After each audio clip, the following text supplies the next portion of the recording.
Happy Sunday, everyone. I hope everyone has had an amazing Sunday. Hold on, let me close the door. Okay, there we go.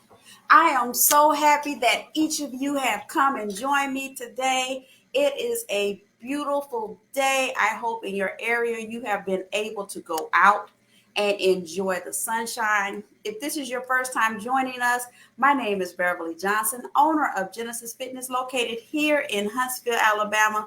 And I'm so glad that you dropped in to spend a few minutes with me this afternoon.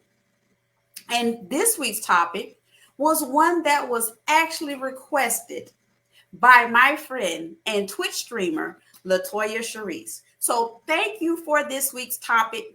And if you have any questions about today's topic, feel free to put them in the comments. And if there's a topic that you like more information on, drop it in the comments and we'll talk about it. So without further ado, we're going to talk about the Fupa. And for those of you that don't know what the Fupa is, it has several connotations. That if you look up on the Urban Dictionary, it has one meaning. But for today's discussion, it is the fat upper pelvic area. And to use an idea of what it is, I brought my assistant for the day, HK. And what the Fupa is on HK is, you see where HK's belt is right here? Let me get my pen. Now your Fupa is usually this little area right under the belt. The Fupa is that little, hey girl, hey. Your Fupa is that little area right there under the belt. Latoya, please be careful. And so you have that little pooch that's right underneath. So after you put your pants on and you tuck your shirt in or not, you have that little pooch kind of where HK's belt is going to be. So HK, yeah, she has a little, hey mama. So yeah, HK, she's gotten up in age, but that's okay. HK is beautiful. So right in this little space is normally where many women experience that little space called the Fupa. In medical terms, it is called the panniculus. I hope I said that right. Now, some of the causes, thank you, HK. Now, some of the causes of the Fupa include childbirth, aging, rapid weight loss, and genetics. Now, one thing about the Fupa is that spot training will not work. And by spot training, I mean you decide that you're going to do a bunch of sit-ups every night, that you're going to get up and you're going to do a bunch of sit-ups and 100 before you go to bed. And that spot training may not necessarily work, because when HK is back on the scene, because when we're talking about our abdominals, your abdominals are here, here, here, at the bottom, and in your back. So your abdominals wrap around, they're like a cage. They're your shield, they're your abs. So your abs, you have upper, lower, the sides, and the back. And so you really can't just say you're going to do a bunch of sit-ups and target that one area. Now, when you're talking about developing a good program should address the entire abdominal section. That is why a lot of times when people just say, can I do a bunch of sit-ups? Not necessarily. It should be doing that. Do that go along with the muffin top? Yes. That is normally with the Fupa. Sometimes comes the muffin top, because you'll start seeing on the sides where you start seeing, you bring HK back because HK is the center of attention. And so a lot of times when you see that muffin top, it's right along the sides right here, where it looks like, for those that don't know what a muffin top is when you have your muffin and the little top spills over. So that's a lot of times you'll see the muffin top and the Fupa. And for a lot, thank you, girl.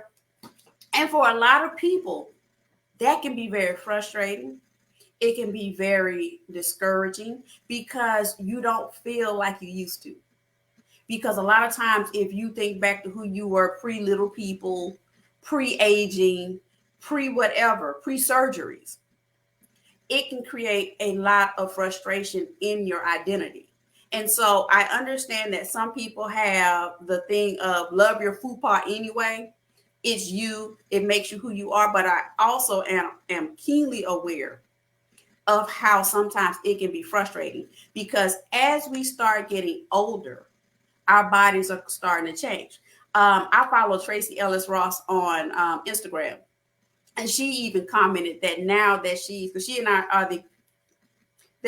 are the same age, and that now she's starting to see her body changing because once you hit a stage of becoming menopausal, your body will change. And that is because as our estrogen levels drop, fat is now stored in the abdomen instead of the hips. And so guys aren't exempt for that either. That you'll start seeing guys that, at one season in their life, you think back to where you could eat, do anything, and you still with that 34 waist.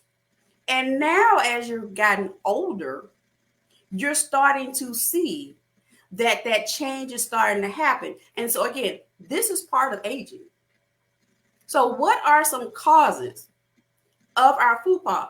The first one, like I said, is normally if you've had little people, primarily if you've had a C-section, or if you are a woman that has had gynecological issues. Say that 5 times. I practiced that in the car. If you have gynecological issues, you may have the remnants of the surgery. And when I say that, I count myself in that number too, that I have remnants of the surgery. So you may see some unevenness on your belly. Well, thank you, Robert. So when we're talking about that, I know, first and foremost, I don't want you to get discouraged and think that it's impossible to defeat the fupa. It takes time to defeat the fupa because belly fat is the hardest area to lose. I didn't say it was impossible, but I said what I'm saying is that it takes time. So some of the causes of having the fupa in our little belly, let's bring HK back. So HK has gotten a little older. Yes, I have. Yes, fibroids too. So some of the causes, you jumped ahead of me, are the calories. So as we've gotten older, HK is a little older. She's a retiree now. She's been in the game for a minute. And so as HK has gotten older, you notice that HK is starting to gain some weight in the hips and the waistline because, HK is not as young as she used to be. And so now HK has to now change her diet. Oh, you're fine. So now you have to start working on your diet and really honing in on what you're consuming. Pop quiz. How many calories do you have to burn to lose a pound? 3,500. It takes us to burn 3,500 calories to lose a pound. And so when we're talking about consuming our calories, it's important that as we start becoming older and becoming wiser and we start seeing the glitter in our hair, yes, ma'am, really, that we have to really start thinking about not just what we eat, but how we're consuming. What are we consuming? I'll tell anybody that the quickest way I cut 1,500 calories out of my diet in a week was I gave up a candy bar and a Coca-Cola every day. Every day after lunch, I would have a Snicker bar and a fully loaded Coca-Cola every day. I cut sugar out. That was 2,000 calories gone right there. And so when we're talking about getting older, we have to sit down and figure out what can we do. Now, I'm not talking about giving up a cheat meal. Please keep a cheat meal for your sanity. But as we're starting consuming calories, all calories aren't equal. So we really have to start paying attention to what we're consuming and really looking at the ingredients. Because again, what we could eat at 19, 22, you cannot eat at 37, 47, 57. It's just your body will process it different. Sugar cravings are the devil. They are the devil. And so part of the Fupa, you set me up again. Thank you for setting me up. Another cause that we can work to minimize the Fupa is making sure that we limit eating foods high in sugar, limit alcohol, and not eating enough protein can suppress your ability to burn fat. And then because that excess fat leads to the middle. And so when we're talking about the Fupa, it is also referred to, back in the day, it was called the middle-age spread, where one day, you think back to the elders in your family, one day they were nice and lean and athletic, then the next day it seemed like, boom, this little middle showed up right here. And that leads to point 3, genetics. For many women, it could also be that abdominal fat may be in your genes. I was in a class one time and they said, think back to the women in your family and their build and how they look and how they move, and you will get an idea of what you will look like as you get older, because we all have different body types. We all have different builds. And as we get older, you will start looking like, one day you will say, like I hear a lot of people say, I woke up one day and I saw my mother looking at me. That's a true statement. I was in the mirror one day, I was getting dressed, and I looked up and I smiled. And I promise you, I thought I saw my mama looking back at me. And I was like, my mama fine. Because I'm cute too. And so as you get older, genetics start playing. Let me see, make sure I read this correctly. Out of the 3 genes linked to a higher waist to hip ratio and greater amounts of abdominal fat, 2 are found in women. And so as we start getting older, it is incumbent upon us, especially as women, our estrogen levels change. Hey, Tara, our estrogen levels change, hormones are starting to change. And so when we start factoring in the genetics, it can become very frustrating to lose the Fupa. So as you start trying, I encourage you to practice a level of grace as you navigate this new system, because your Fupa could be hormonal, it could be stress, or it could be alcohol related. And in some cases, it may be a combination of the 3. And so before you even get to the trying to figure out the exercises for the Fupa, you may have to sit in a space and go, what are the things that I can control? Let me get my stress under control. If I'm choosing to consume alcohol, let me get that under control. If I know hormonal changes, some of this I may or may not be able to handle. Tara, yes, I'm going through the change. Yes, Tara. At that point, you were probably perimenopausal. And now that you're in this space, you're becoming menopausal.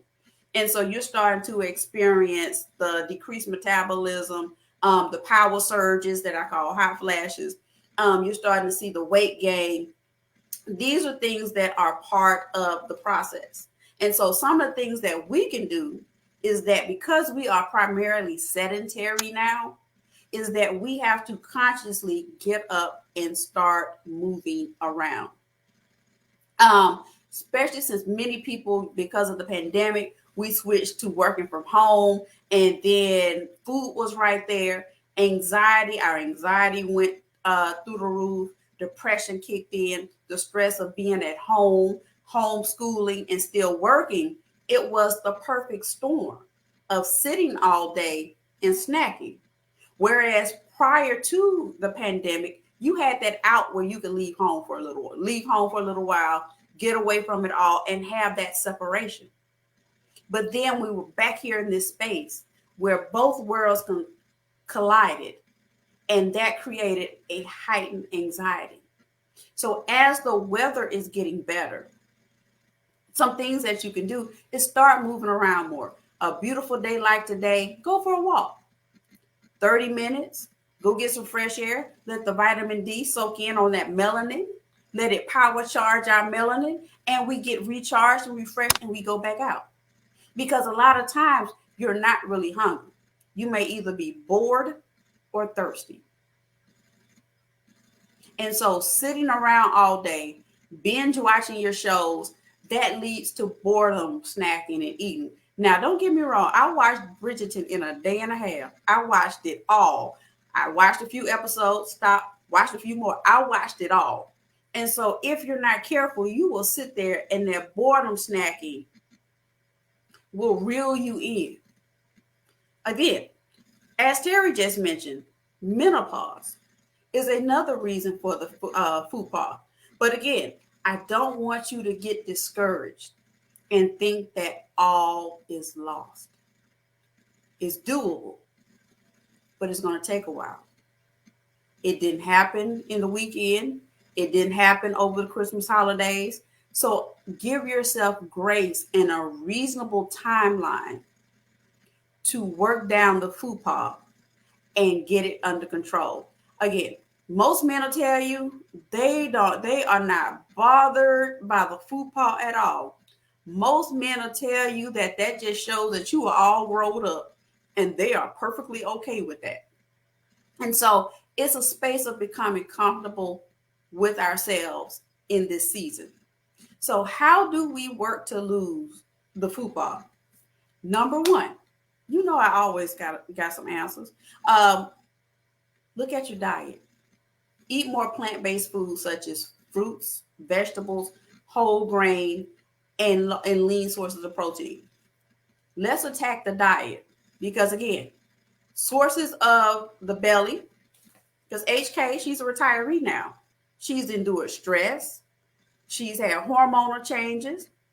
And, it's the weekend. She likes a little rosé. And so she accepts that as HK has gotten older, she's like, I got to make some changes in my life. And she said, because I got to be here for another century.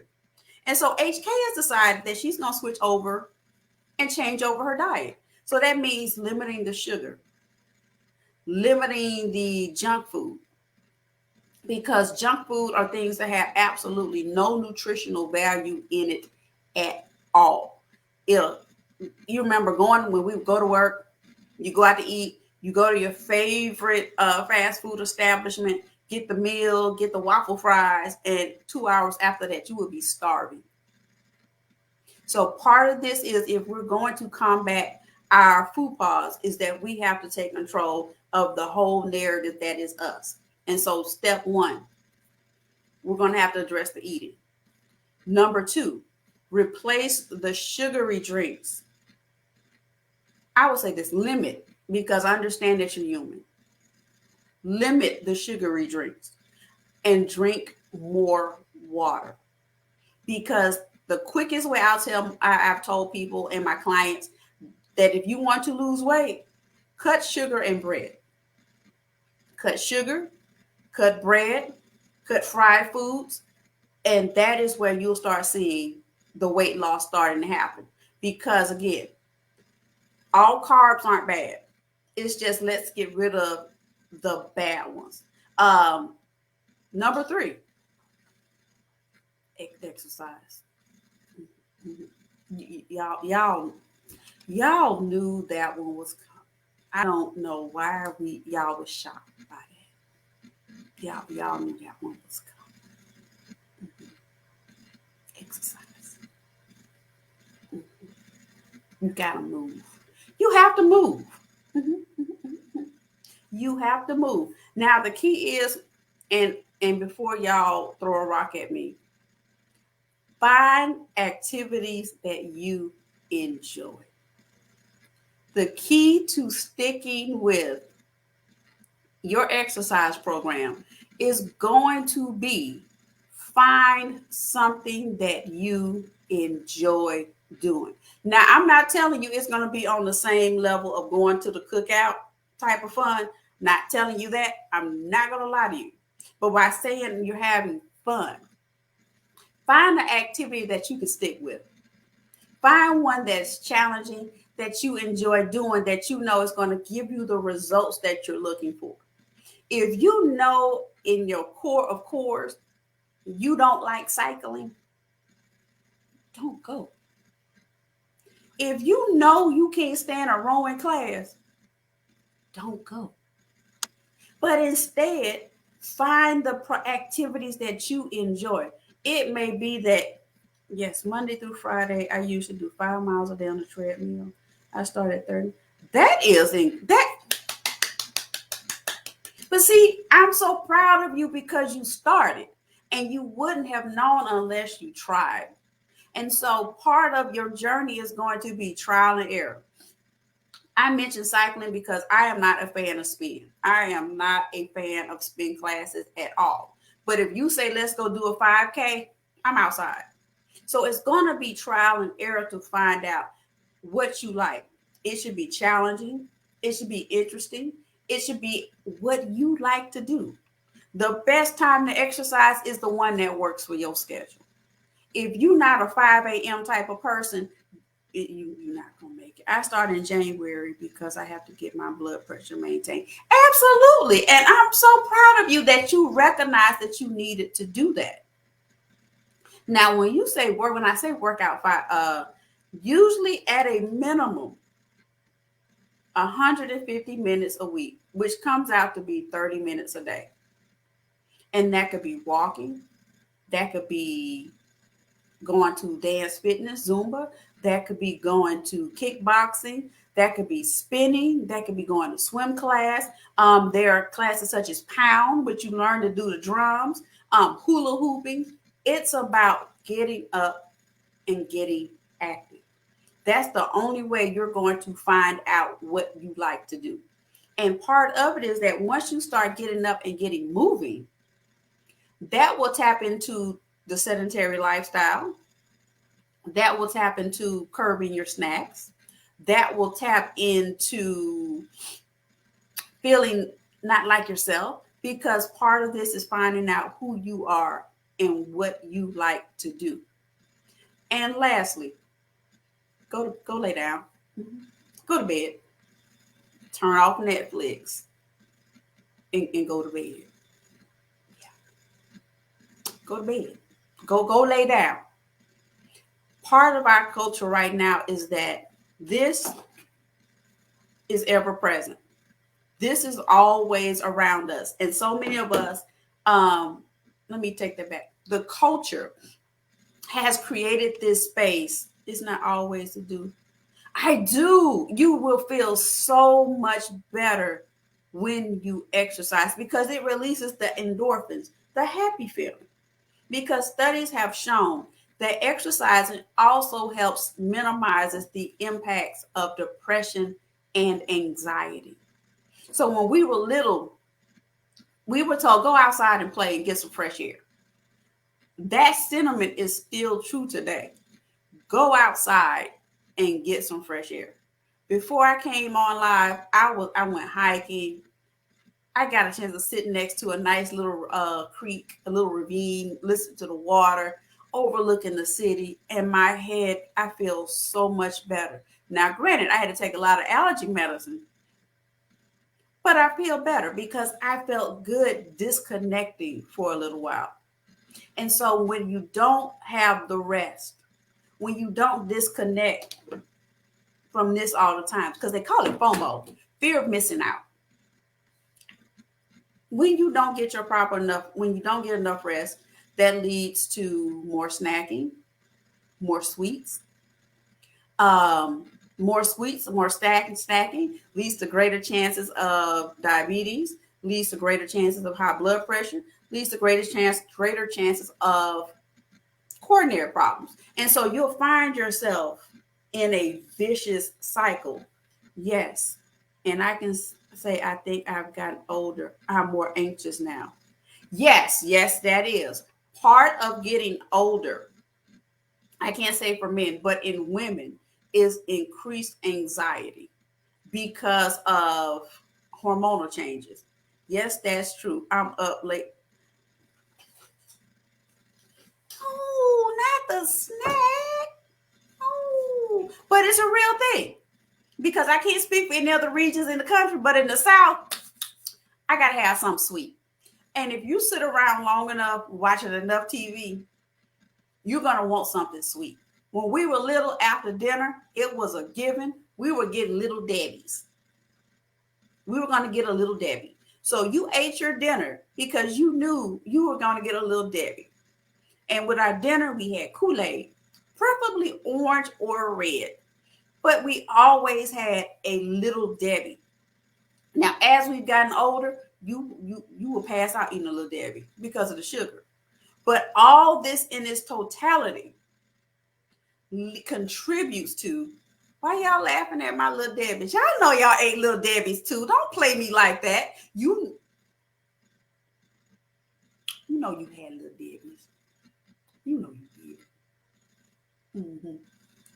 And so part of that is that the way we would eat, I could eat at 12 with the big dinner, the Kool-Aid, and a Little Debbie. I can't eat like that. I can't eat. Ooh, Latoya, Twinkies? Sis, I'll pass out. Mm-hmm. I'm going to straight pass out eating a Little Debbie. I can't handle Little Debbie's, Twinkies. I can't handle the sugar because I detox. Going into this new year, I detox myself from sugar. And by I say sugar, no candy bars, no sweets, no cakes, no cookies, no anything. Only time I had sweets was for my birthday. That was it. And at first, I didn't think I was going to make it. I crashed. The first 2 weeks, I crashed. My body went through detox because my body was like, I need something. And I looked like Pookie from New Jack City. I did because I crashed. But now I'm good. And so part of this, when we're having our detox and our Fupa, is recognizing that right now, as we age, it all goes right here. And HK, she's not happy about that either because see, now she can't wear her little belt like she used to. You see her little belt hanging off because it's hanging off of Fupa. But we love her anyway. And so as we get older, it sits right here. And so to minimize those things, we have to become intentional in our own path and taking, I'm sorry, girl, I didn't mean to shake you. I'm sorry. So as we, nope, I don't have any. None. But that was a personal choice for me because I was like, I just partly I wanted to see if I could do it. And two, I was like, my skin I was breaking out. And I was like, I don't want to keep breaking out.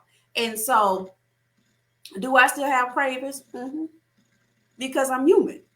Because again, we're programmed. After you eat dinner, you need something sweet. The sweet balances out the salty. That's just how our palates have been programmed. When we were little, what's some of the first things our parents introduced to us? Something sweet. So you think back to when you were little, the first thing your parents gave you, your grandparents gave you, you had something sweet and your eyes will light up. Same thing now. It's that sweetness. And the height of, and so in the height of Girl Scout cookie season, I decided to cut sweets. I know, it don't make sense. But again, your Fupa, your fat upper pubic area, pubic area is normal. Contributions come from aging, childbirth, hormones, or it could be a combination of stress, alcohol, and hormones. And before you throw yourself away and say that you are not unlovable, you are. You are amazing. You are beautiful. Your Fupa does not define who you are. Yes, Dee. Your Fupa does not define who you are, nor what you're capable of. Through your Fupa, you made some amazing little people. Through your Fupa, you survived some tremendous surgeries that the pain I can't even imagine that you went through. Your Fupa tells a story of a woman that is bad, that you are fierce, that you are amazing, and it does not define the chapters of your life that are to come. I cut soda. I love ginger ale. I said it right, ginger ale. I love ginger ale Canada Dry.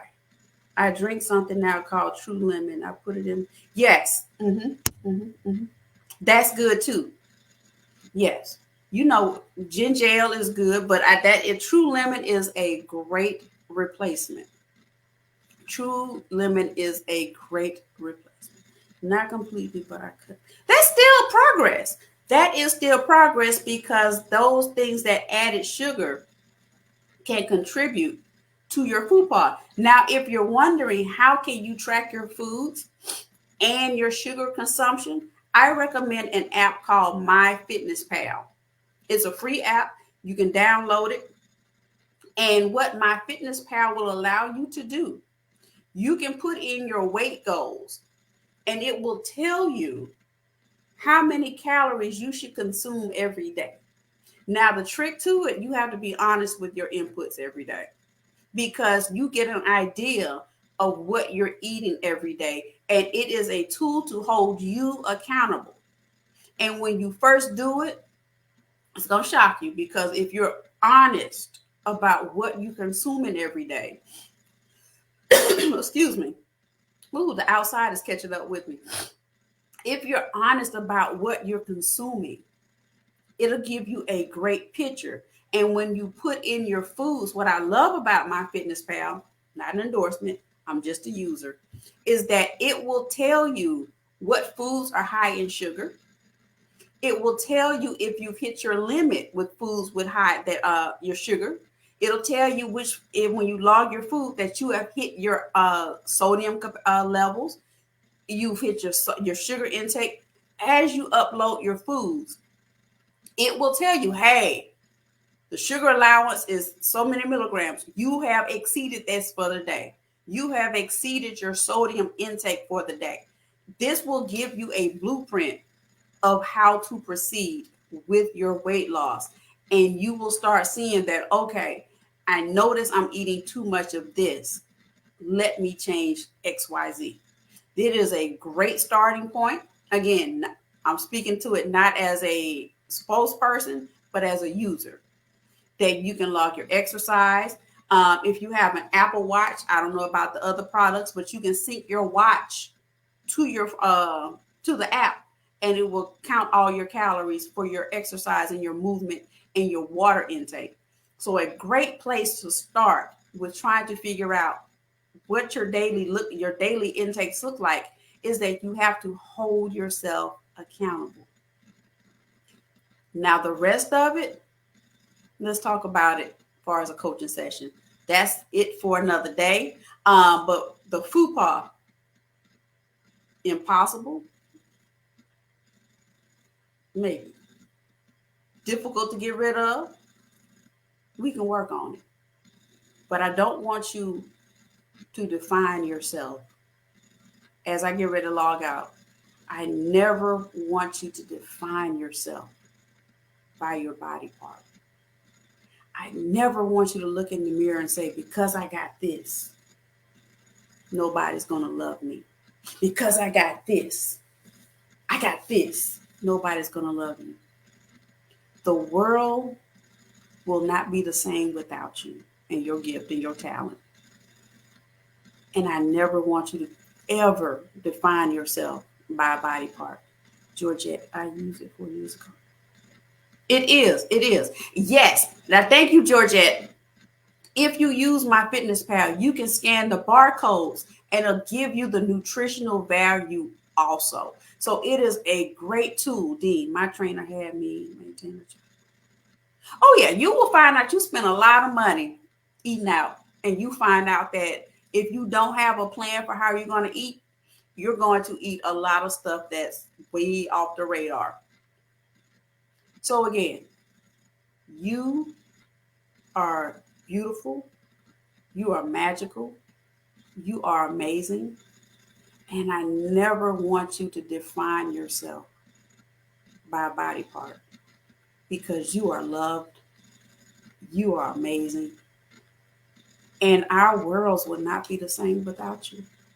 I mean that. I don't even know. Well, this was not even part of what I was thinking about, but somebody needed to hear this today. You are fierce. You have done great things, and you will continue to do great things. And if you need assistance with developing a plan for a consultation to work on the Fupa, absolutely, let's do that. But I never want you to walk in a feeling of shame or not feeling like you are enough, because that is just a trick of the enemy to tell you what you're not, because you are it and then some. There are some of y'all that are walking around where I'm like, oh, she doing this. The confidence that you are walking in, if you could see you through the eyes that we see you, you'd be flabbergasted how many people love you and envy you. You would. So don't. HK been here for the beginning of time, and we love her. And I love you just the way you are, because you the stuff. So in closing words, if you would like to set up a consultation to talk about how we can navigate you and your fupa, absolutely. Yes, HK. HK been running things. We can talk about it. But this moment doesn't define where you, this season doesn't define you. So this is all I have. I'm going to go take some more Advil. Nope, Advil and some Allegra. Put my head in a paper bag, whatever's necessary, because I can feel the outdoors taking effect. So on behalf of me and HK, thank you. Wait, next week is Easter Sunday. We are not having a podcast Easter Sunday. Enjoy your time with your family. Enjoy your time. Oh, thank y'all. Enjoy your time with your loved ones. Happy Palm Sunday.